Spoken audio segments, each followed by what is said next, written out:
Accessing. When TV and radio collide. Love it. Wow. This is what you get. You're listening to JJ and Alex, presented by G2G Bars. Don't touch that dial. On 97.5, the KSL Sports Zone. Welcome back, JJ and Alex, 97.5 the KSL Sports Zone. Happy Friday. No, it's not Friday. It feels like Friday. It's a Thursday. We're going into the holiday tomorrow. It feels like Friday in this building because there's not a dang soul. I felt the Friday before we started the show when Knapp tried to tell us it was Friday. Yeah. That's when I felt it. Okay, have a good Friday or whatever. I'm going to come over here and put some mayonnaise on my hot dog over in the corner. You're tired? I don't have room for being tired. Oh man, it's great. I love how he's like, I'm like everybody. I put my mayonnaise on my hot dog just like everybody else. Who does that? Diego Luna does that. He looks. Is that like not a common thing? No, no, it is not. No. It's on your egg sandwiches. Oh, they're showing these Diego Luna. Oh, he's a beast. Highlights right here. Look at that. Oh, he's doing the boat. Yeah. I'm gonna do that dance. That's what I'm gonna do all weekend. He's like, you know what?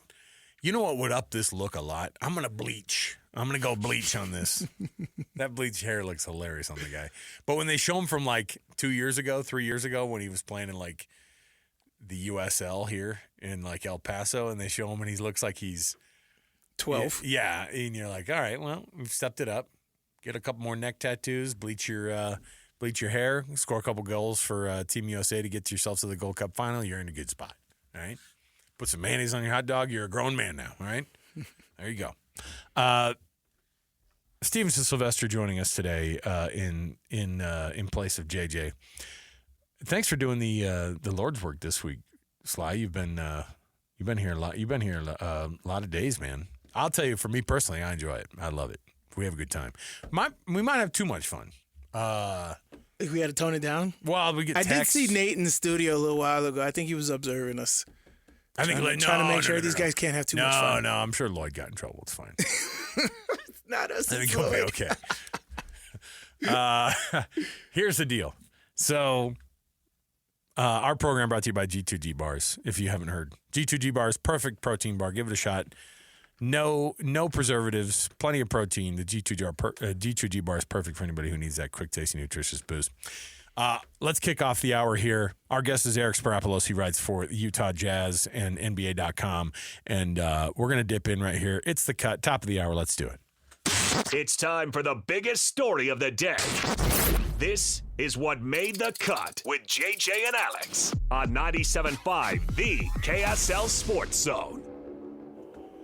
And this portion of the show brought to you by an incredible selection of Kia, Subaru, Chevy, Jeep, Dodge, or Ram. It's the Doug Smith family of dealerships in American Fork, Spanish Fork, and in Linden. You can find the Mitsubishi dealership also in American Fork. Eric Spyropoulos, he writes for NBA.com, and he covers the Utah Jazz specifically. Eric, thanks for being with us, man. Happy 4th of July tomorrow. Thanks for having me. You too. Let's talk a little bit about free agency. Let's talk about the Jazz's version of how these things went down a little bit. They waived Johnny Juzang this week, finalized the buyout for Jordan Clarkson. Where are they in that process with the Jordan Clarkson buyout and have we seen anything official about him being a Knick or how close that would be or is that just stuff that we hear? That was done deal. And I thought it all feels like a done deal, but it never is until it's official. Yeah, I mean, the Jazz released a press release announcing the buyout. So I think from Utah's perspective, that part of the deal is done. I think the Knicks part will be announced when the moratorium ends on July 6th, okay. I would imagine, since he's going to be a free agent signing for them. But, of course, they were focused on hiring Mike Brown first. But, sure. Yeah, I think that's pretty much still we got priorities. Mike Brown on the list, on the very, very long list of coaches who were asked to be the head coach of the New York Knicks. We were talking about, I think at one point, JJ and I, it was like, okay, so then who does it end up being? And I go, you know what they're going to do. They're going to ask Mike Brown to come back or, a guy who is much maligned in other places or does a good job, but, leaves Sacramento in a weird spot. And after having a short tenure at the Lakers and all these things. And I go, we love to see guys rehired in the league. And frankly, a guy like Mike Brown deserved another shot, I think, but we don't get that creative when it comes to hiring new coaches across the NBA. Yeah, it's not always the case. I think, some of the more creative ones, like a Mark Daigneault for OKC, Chris Finch for the Timberwolves. Mm-hmm. There have been quite a few creative hirings that have worked out in recent years. But you're right that there does seem to be, and I think it also depends on the team. If you the like market for the sure. Knicks, yeah, and the Knicks team that's like they need to win now. So if they take a chance on a relatively unproven head coach and it doesn't work out, then their players are going to be past their prime and they could be kind of done as a team. So I understand from their perspective and veteran teams of wanting to kind of rehire people. And I agree. I think Mike Brown did deserve another chance after the job he did in Sacramento, even if it ended a little bit weird. Man, that Sacramento gig is very weird because he started great and then I have no idea where it went wrong. Like it's so crazy, but like, I got a question. Like, was Michael Malone ever a candidate for the Knicks job? I mean, he's a championship-winning coach. I mean, you look at Budenholzer, how that didn't go so well in Phoenix last year. But, like, are there, like, what other candidates were up there? I felt like the Knicks were trying to get everybody who wasn't available versus everybody that was actually available. Yeah, so, I mean, I never saw anything about them reaching out to Michael Malone at all for an interview. And I think his name was really the hot name when Tibbs was first let go. But, I mean, there are a lot of similarities with Michael Malone and Tom Thibodeau as a coach, just in their styles, defensive-oriented, playing veterans, wanting to play guys a lot of minutes. So that might have been the reasoning why they didn't go that direction. I think Mike Brown, from all indications, has some similar traits, but also has – skews a little bit differently in some areas that could be key in distinguishing him from Tibbs. But, they went out. They tried to get basically everyone who was under contract already. And then I think it seemed like the three finalists were Mike Brown, Taylor Jenkins, who was let go from Memphis at the end of this past season, and James Borrego, who was the Hornets head coach a few years ago and has been in New Orleans as an assistant for the past few years. So they chose Mike Brown as the candidate that they think can distinguish himself the most to make it worth making this coaching change. As you kind of look and see some of the things that were done in free agency, the Jazz, obviously their biggest moves were in the draft, and then they have to start making some moves that look to the future. What is this next year roster going to be kind of highlighted as? Is it going to be that focus on the young, and obviously some of these big names who've been here for a while, your Colin Sextons, your Jordan Clarksons? What other moves could we possibly see this team do before the season starts, or even maybe midseason? Yeah, I mean, I do think definitely the focus is young guys getting playing time. That was the kind of reasoning behind, the buyout with Jordan Clarkson to let him go and compete for a championship while also opening up playing time. The Jazz draft Walter Clayton Jr. in the first round, another guard that they want to get minutes alongside Keontae George and Isaiah Collier, Bryce Sensabaugh, Cody Williams, et cetera. I do think, John Collins is still on the roster. I think that, if there's a situation where it works to, move him, I think the Jazz will certainly be interested in doing so. But at the same time, this is a productive veteran who can make life easier for those young guards. And I think that was also kind of a key in the Sexton for Nurkic trade that the Jazz did a few days ago, where, you trade Colin Sexton, opens up the playing time for those young guards, and then Nurkic comes in and, he had a down year last year, but his skill set, and he spoke to the media this morning, and he was talking about how he wants to just make life easier for these young guards by being a really good screener, being a passer as a big man. So I think the focus is on getting the young guys playing time, but then also trying to see if there's a way to make their lives easier with some of these moves in the front court. Has there been any statements put out about what the plans for the Jazz are? You've kind of got rid of a lot of guys on this roster, kept a couple key essential pieces, but I mean, as you just said, the young guys getting playing time is very, very important.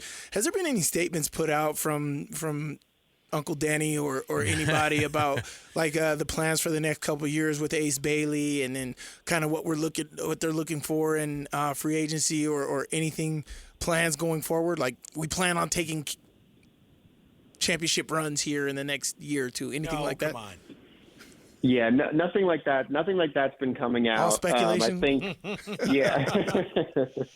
Yeah, I mean, I think the focus, the only thing is, basically every time Austin Ainge spoke to the media since he got hired was just talking about like prioritizing the development and making sure it's easy for the young guys to have playing time. I think last year there were a few young guys who got, plenty of minutes, but it also was challenging to play these young guys while also playing guys like Jordan Clarkson, Colin Sexton, John Collins. And so I think, they wanted to move those guards to let them, for Clarkson to compete for a championship and to open up that playing time. And that's kind of been the focus. Nothing really definitive in the plans, but, it's pretty clear from the moves and what Austin has said so far is that the focus is still on that player development aspect.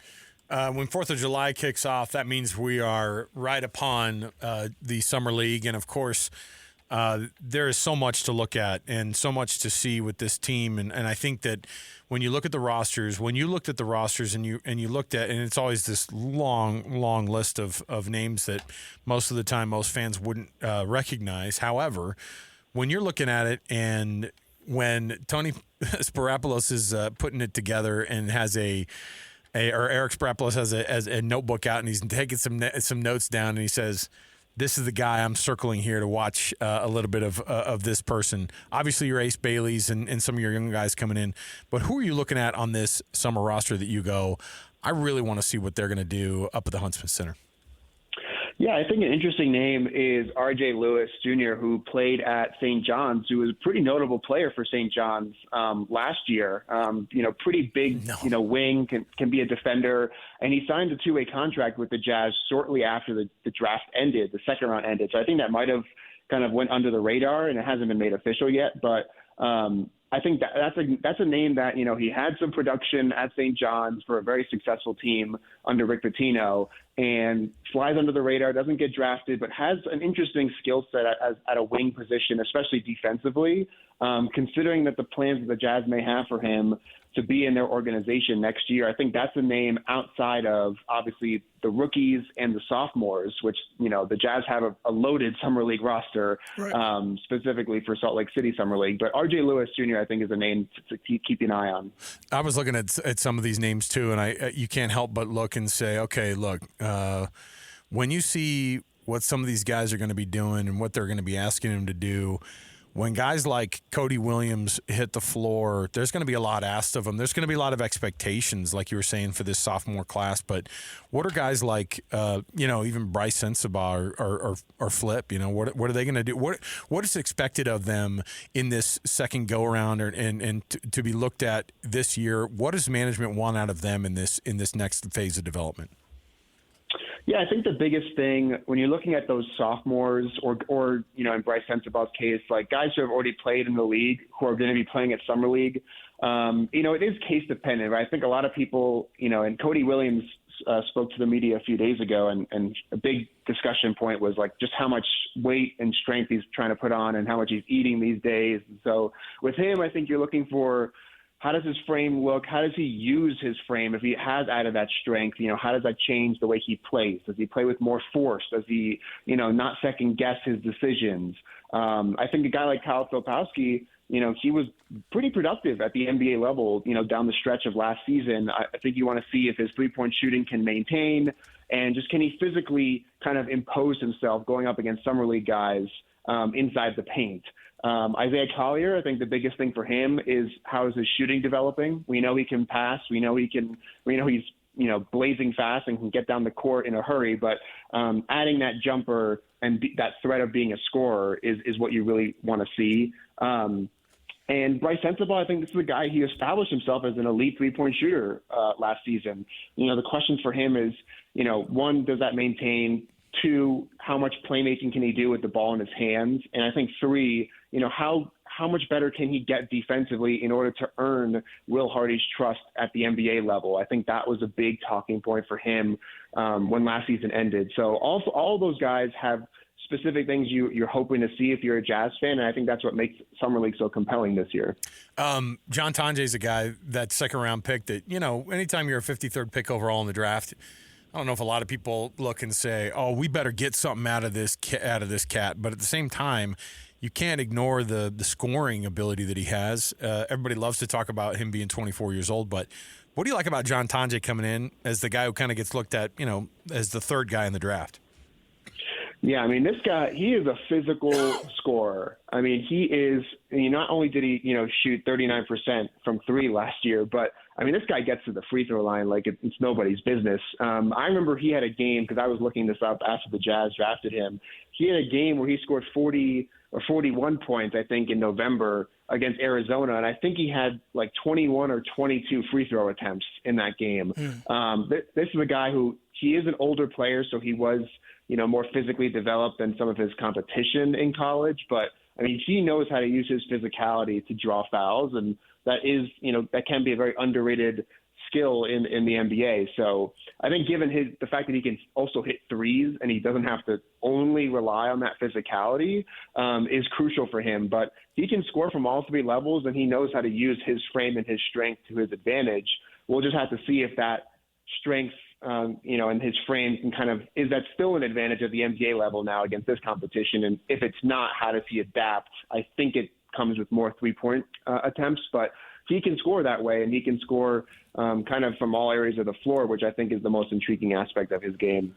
What are some other headlines for this Summer League? And Summer League is actually a really good time for Utah locals to get out and see some NBA basketball, NBA talent. What are some other headliners, narratives, topics, people coming out that Utah fans or Utah locals can look forward to for Summer League? Yeah, I mean, it's a pretty compelling crop of teams this year. I mean, there's a bunch of first-rounders playing. Obviously, I think the headliner outside of Ace Bailey for the Jazz is the Philadelphia 76ers are participating, and they've got third overall pick VJ Edgecombe, right. who was, sometimes a hot name mocked to the Jazz, but this is a guy who has elite athleticism and projects to be a two-way guard. There's some questions about his shooting and his playmaking, but in terms of guys to watch in Summer League, he might be, near the top of the list this year. The Oklahoma City Thunder are participating as well, and their first-round pick, Thomas Sorba, is not going to play because he's still recovering from a foot injury. But they actually had a first-round pick last year, Nikola Topic, who I think was drafted 12th overall and missed all of last year because of a torn ACL. He is back, and he will be playing in Summer League. And so you're looking at it. He was a lottery pick just a year ago who has not played at the NBA level yet. I think that's pretty intriguing.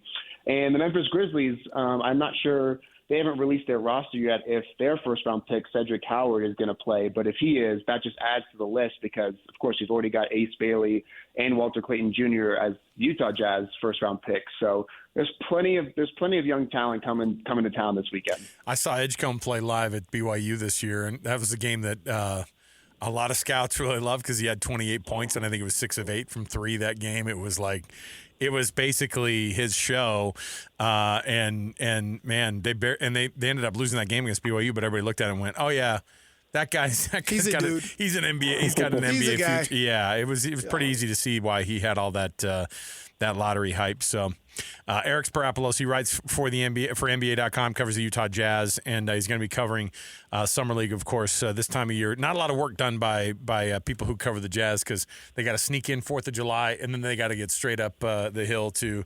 It's back at the Huntsman Center, Eric. That's always fun. I mean, for me, that has a little bit of an old school vibe to it, and so it's going to be fun up there. I hope you guys enjoy yourselves, and we'll dip in when we can start grading these guys for Summer League. Absolutely, yeah, it should be a blast. All right, there you go. Eric Spyropoulos, everybody. We'll come back. We got more to go right around the corner. Stay here. It's a pre-4th of July edition of the program. Guess what we have here for you? Our weekly winner of the Hercules Hero of the Week Award. We're going to roll that out next. So we will come back and we will get into that. And we'll chat a little bit more about what the this new transfer portal window is going to be for these players who are basically going to be put into the transfer portal by the teams who won't have them anymore. But it'll benefit everybody, I think. So stay here. More to go. 97.5, the KSL Sports Zone. Ladies and gentlemen, The biggest name. You're locked into JJ and Alex with the insight and analysis on the teams you can't live without. Presented by G2G Bars. This is 97.5, the KSL Sports Zone. Welcome back, everybody. I thought I was number one in your We're heart. just comparing star ratings in star rankings when you're like in high school, and Sly was a 0-star guy. 0. Going into his recruiting trip at Utah. And then who gave you 2 stars? Your Rivals. Your mom? Oh. Rivals. I thought it was like, if my mom was a judge, I wouldn't get any stars. I love that. She's the hardest critic. I love that. She our childhood was rough, man. You haven't done a thing yet. Why would I give you any stars? This is Coach Witt's term. You haven't pissed a drop. You ain't pissed a drop. Don't come in here thinking it's so funny. Oh, that made my freaking He day. had the best terms. I love it. I want to know if those are like obsolete. Those coaches that just have the best quotes, like because I haven't heard it anymore. I think about how coaching has changed. I was in 8th grade. I remember in football, and I remember my coach getting so pissed at us for something. Just so mad.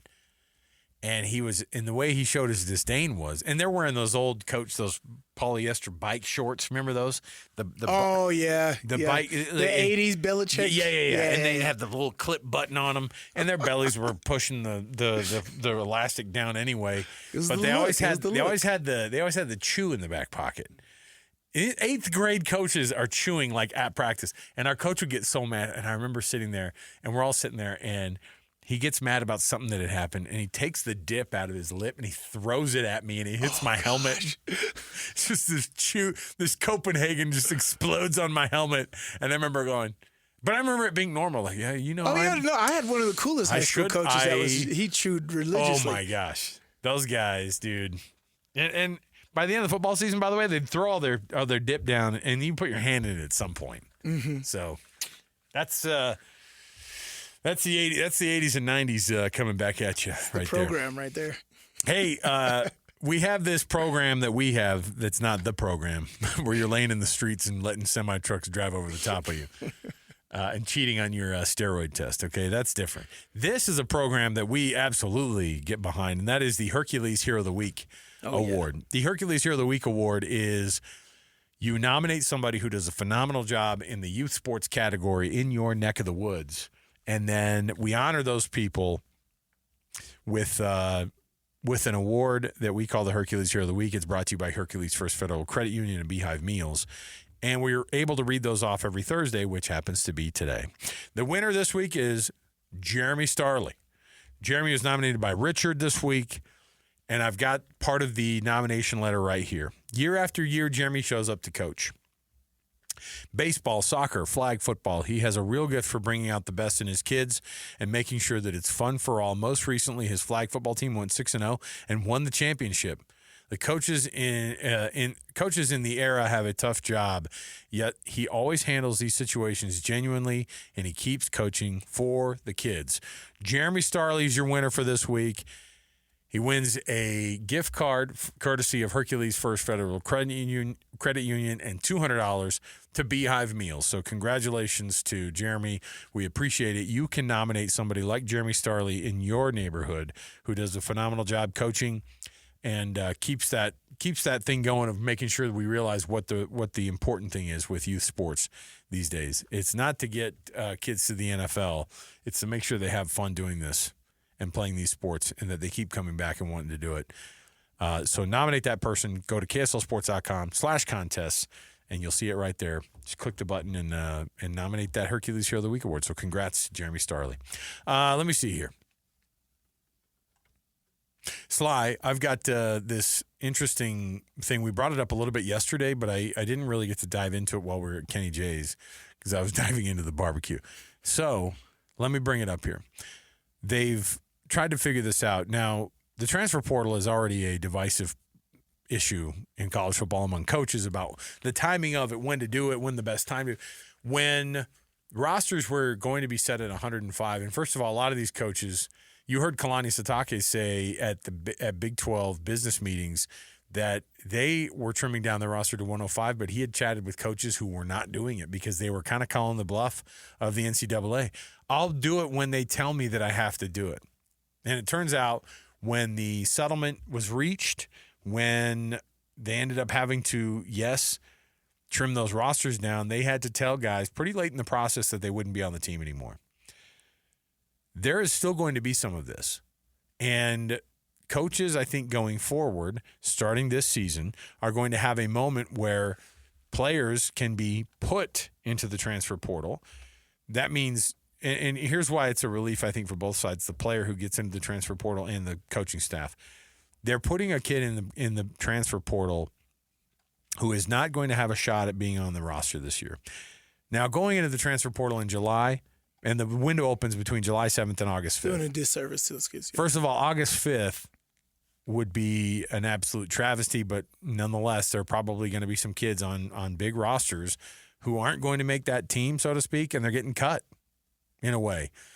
And the allowance that they're going to have is to go into the transfer portal, and teams will be able to pick those guys up between July 7th and all the way up to I think a week before the season actually starts. They can sign guys from that transfer portal.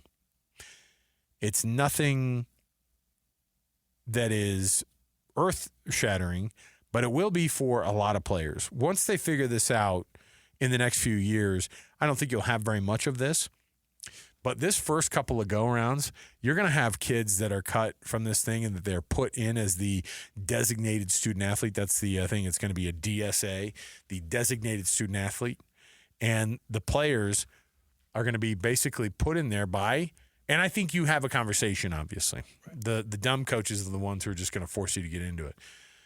But let's say Kalani Sitake has a guy. Let's say Coach Whittingham has a guy that they put their recruiting dollars into, they put development into, and they are not working out. When they have a conversation with these kids and they've got to get it to 105 and they're at 109 or whatever it might be, hypothetically, a conversation needs to happen and some truth needs to happen, and as quickly as it can be done, it needs to be done. But unfortunately, Sly, you know this, there's going to be moments where there are going to be battles that are going to go down to August 5th. With positions, I think. Is this a voluntary transfer window or no? So this is only if the team puts you in there because of the cut roster. A conversation will happen with the coach or with the player. They have to get to 105. Well, I'm just saying because these players opt in to go, not even the teams. I was just wondering if that's the same. The player thing can't say I want to go into that transfer portal. Right. Now they might have the conversation with, hey, Kalani, I don't think it's working out. I don't like it. And then Would the you coach release puts me? you in. And the coach could put you in, but the team has to put you in. That's what I was asking. Okay. And I think that conversation is going to happen less than the conversation that happens of it's not working out. I'm going to make some calls, whatever you need. I don't know. But we got to get down to 105 and you're 107. Here. This is what I hate about this, and it's very different than how you grew up, how I grew up. This quitting culture is being normalized. And so guys look at this room and being like, oh, I don't want to be in here. I don't see myself working. But that's not this. These are guys that think they have a shot still, and they might get pushed into this thing. But it'll be late in the game where they're just like, all right, it's not going to be. Let me quit this. Right? This is going to happen so much more, and so the teams are going to have to be able to do that. But the teams are going to be at their disposal. Right? It's going to be like, okay, if I want you to go, you can go. But if my roster and everything doesn't make that fit, then you're not going anywhere, right? And they have that ability to do that. And so that's where the kids are not, and they'll have to wait till the next transfer portal in December. But I think it's going to be very interesting. This first year of cut down rosters, it's going to be tough, very hard for guys who I'm telling you, camaraderie, chemistry, understanding the playbook, understanding your teammates, understanding the field that you're going to play on, understanding the communication had between players, football being the ultimate team sport. If you're not having that time to gel with your teammates, it's severely detrimental. I think a lot of guys are hurting their professional draft stock with jumping in the portal so often. Now you're going to get some anomalies where there's just outstanding athletes and, hey, you go run a go route and I'm going to throw it up and you go make it happen, Megatron. And they can just do that. But for the majority, which you're seeing 3,000 plus kids in the transfer portal every single time it opens, it's not going to work out like that. Well, the reality is I think here's what – there might be some guys who aren't on the 105-person roster. And I think that's going to be the case. You're going to see guys that are not on the 105-person roster, and it's going to be a disappointment. But they would fit into a team, and a team will pick them up, and they will say, let's get it going. You've already been working out. Let's get you a part of the system. And frankly, here's another move. If a team releases a kid who's from a team inside your conference, why not have them come over, and that's spy number one for that team? That's not a bad move, right? Let's say you sign a guy inside the conference. It's been happening since the beginning of time. That's what I'm saying. You bring a guy over, yeah. and so for those, not in hopes of him playing, but in hopes of, hey, divulge some information. Now they could actually be that guy who could play. I think the landing spot for guys who are cut from 105 roster down from that 105, number, the likelihood of them landing at an FBS school of significance, I think a Power 4 school is probably out of the question. You're looking at Group of 5, but reality probably hits, and you're looking at probably more like an FCS Division I school, right? Yeah. No, I've seen so many which is okay. By the way, that's the next proving ground for you. You can still get to these other places, exactly. and NIL money could be yours. Exactly. You got to put some tape together at fill in the blank directional state university so that you can get that look and maybe get back to that Power 4 level somehow. Yeah, in somewhere I think it's 24/7 Sports or whatever. I see kind of these transfer portals where guys end up going. There is so many guys that go to the non-G4 schools. And I'm like, is that normal? Is that subject because you jumped in the portal? It's not as grass isn't green on the other side, or is that a choice? Are you really wanting to go down to another level? So I've seen that more and more with guys of where they originally were to where they end up going. So yeah, again, this NIL is leveling the playing field. You're getting these 3-4-star guys that aren't making it on some rosters or don't want to be on some rosters, being able to go down to other rosters. And so you're accumulating that. So when these exhibition games do happen, they're competitive. Yeah. It's not the entirely obliteration that we're used to seeing, but you are getting competitive games in these exhibition games, which is great. It's something that we all want to see. Let's take a break. We'll come back. We've got more to go. When we return, we have our classic top 10, where producer Alex and Sly try not to embarrass themselves before the holiday season starts. Napolis has already done it a little bit with the mayonnaise on the hot dog bit that he did earlier. That was a bit, right? You got to keep that to yourself, buddy. That was just a bit. No, that is 100%. That is 100% serious. He's confident. The bit continues. I'm gonna stick my ground on this. What about Miracle Whip on the hot dog? No, I gotta draw a line somewhere, man. I'm not psycho. Sure. All right, I'm not psycho. He says. All right, we'll take the break. We'll come back. More to go. Our top 10 is next. 97.5 the KSL Sports Zone. Your home for the best coverage of the Jazz, Utes, and Cougars is right here on The Zone. This is JJ and Alex, presented by G2G Bars on 97.5, the KSL Sports Zone. Hey, Napolis, you live out there in West Valley. Is Steve's fireworks stand still up, or is that? I think they tore it down. You think so? Yeah. I don't think they had a license. I don't think the business model is very good. I think it was there. I found they were selling rum instead of fireworks out there. I'm telling you. The whiskey was flowing. Here's how the top 10 works. We've got a firework edition top 10 right here. Here's how this one works. I've got for you, and Alex, you can participate. All right, you have to actually. I've got a top 10 per capita. The states that spend the most on fireworks. I've got the top 10 in front of me. Okay, so you guys got to make the guesses. Now, this is the price that I have in front of me is actually per person. All right, and so they break it down on how much each state buys fireworks, and then they break it down by the population. Then you got yourself a per capita number. So, without further ado, your top 10.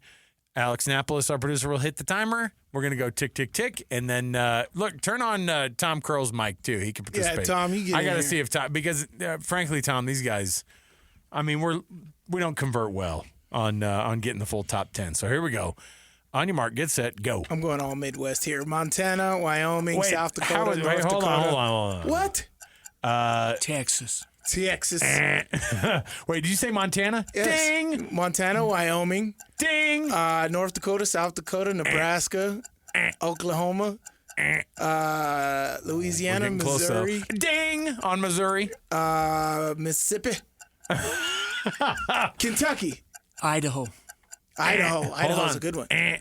South Dakota, I'm going to bring back and say ding. What about Oregon?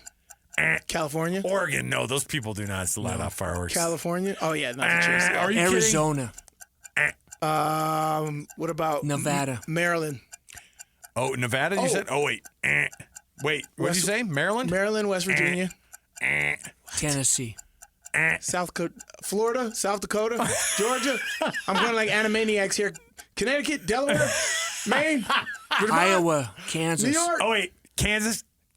Ding. Ohio State. All right, Ohio. this time. All right. So How did we not get what? Okay, ready for this? So this is per person. All right, we're going number 10 first. North Dakota and South Dakota were number 10 and number 9. Okay, Ohio's number 8. I said Ohio, right? You did. Okay. Wait, did you say Ohio? I don't know if you did. I did. I said Ohio State. Montana was 7. Okay. Alabama's 5. I did not say Alabama. Wyoming is 4. Okay, he said Wyoming. Nebraska's 3. did say Wyoming is Nebraska. all the Utah money that goes in there. Yeah, I was gonna say, you know what it is when they say per person, like let's slow it down a little bit. We're helping that economy out. Kansas is 2, and then Missouri is number 1. You want to know something about in Missouri? Missouri is so North Dakota per person spends at number 10 spends $3.35 on fireworks a person, which I think seems low. Missouri is number 1 with $13.84. Number 2 is Kansas at 7. They double number 2 basically. Missouri has a firework problem. All right. No, I mean, St. Louis, they're over there. They take the fireworks to shoot them at each other. You know. That's the type of fun. So if you that they wonder have. where they shoot off the most fireworks, it's Missouri. That's because they have extermination orders. By far, Missouri. It's a deep cut joke right there, Tom. We'll come back. We've got more. Stay here. I've got some tickets to give away, though, before we get out. What do we have? Guess what? RSL versus St. Louis City coming up on Saturday. Hey, is Diego Luna going to be there? Diego He's got to play for Team USA in the final on Sunday. You saw. But you can still win tickets, a 4-pack of tickets to RSL in St. Louis City on Saturday here in Sandy. 801-575-ZONE. That's 801-575-ZONE. 801-575-9663. Jump in. Let's get it going. Get those tickets. Call number 12. Get a 4-pack of tickets to see RSL this weekend. More to go. We're right around the corner. We've got our own personal media poll to put together before Big 12 Media Days. They're not allowing – this is an unauthorized media poll for the Big 12 to rank teams. You're going to get it right here, 97.5 The KSL Sports Zone.